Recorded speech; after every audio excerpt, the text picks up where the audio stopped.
Louisiana police arrested a man for shooting his 18-year-old son during an argument over orange juice. It's considered the second worst crime that OJ is responsible for. McDonald's announced a new Oreo Shamrock Shake. Coincidentally, Oreo Shamrock is also what Colin calls Obama.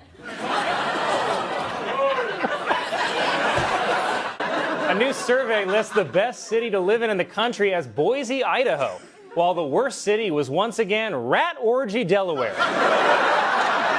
A California company has created a new marijuana-based vaginal suppository to help women suffering from menstrual pain. And ladies, if you're lucky, it might give your boyfriend the munchies.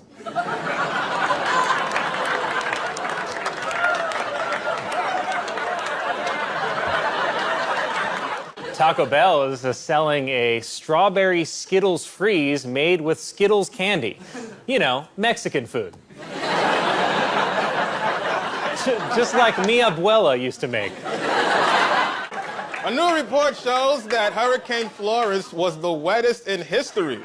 The previous record for wetness was set on the opening night of Magic Mike. A woman was arrested in Florida after she stole 4 watches and hid them inside her vagina. Officials became suspicious when the woman took a licking but kept on ticking. A new study lists the best city in the U.S. to raise a family as Moscow, Idaho, while the worst is once again Handsy Uncle, Maryland. I know that place. According to reports, Kim Jong-un has not been seen in public for over a month after injuring his ankles. And not, as I had hoped, because he's traveling around the world in Dennis Rodman's backpack. Golf Digest magazine has created a controversy over a new cover featuring 20-year-old golfer Lexi Thompson posing with only a towel covering her breasts. But before you call them sexist, they did the same thing last month with Arnold Palmer.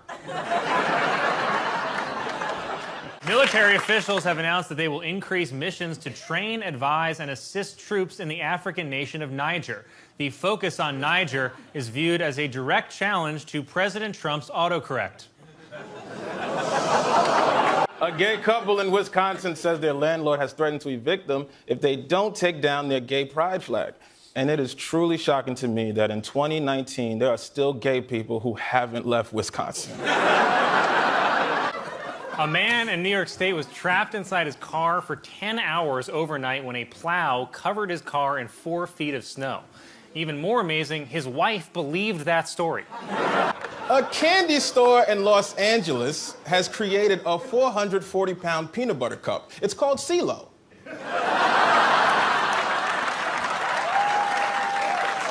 And now owners of the Brooklyn bowling alley where the New York doctor with Ebola visited are having the entire facility professionally cleaned, thus making it no longer technically a bowling alley. A housing developer in Arizona has created new apartments costing $1,000 a month that are made out of shipping containers. It's all part of his plan to trick Mexicans. Peloton's being called sexist for a new ad showing a wife obsessively using a Peloton bike that her husband gave her. But at least they decided against using the slogan, Peloton, you better keep it tighter than the babysitter.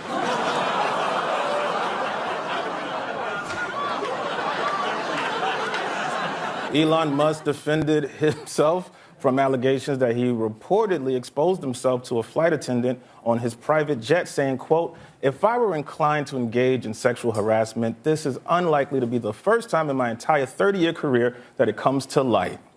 Ooh, sorry, we were looking for a simple did not do it. The answer was did not do it. Colombian veterinarian has been charged with allegedly smuggling heroin inside of puppies.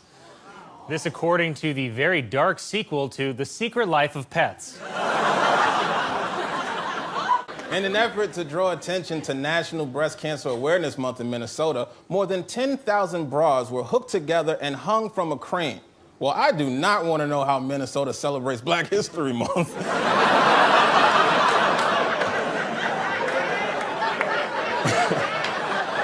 Scientists are working to develop advanced ultra-black materials that are so dark they absorb 99% of all light.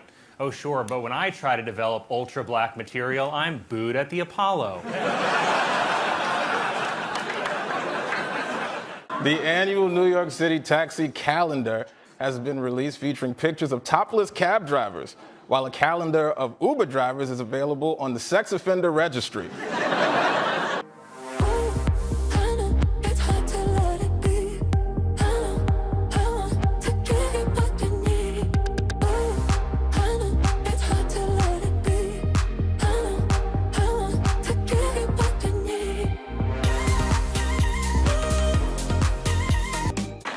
Oh, God. Nigeria's President Muhammadu Buhari, for the first time, denied months-old rumors that he had died and been replaced by a look-alike from Sudan.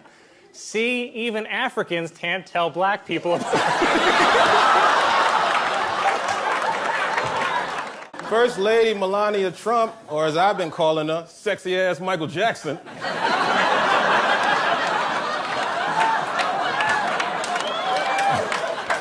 launched a campaign to stop cyberbullying called Be Best, as in, it would be best if you got a divorce. Krispy Kreme is marking the landing of the rover on Mars by offering a limited edition donut modeled after Mars. It's different from their usual donut, which is modeled after Uranus. Many conservatives in Texas are falsely blaming the state's power outages on renewable energy sources, while other conservatives think that the power outages are more likely the result of gay marriage.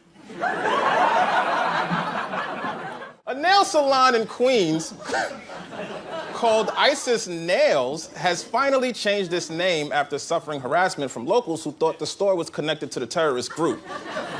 Though I don't know how much better things will be with their new name, Nail Cater. I'm worried about this one now. An auction of Nazi memorabilia was held, which featured items such as Hitler's top hat and Eva Braun's dress.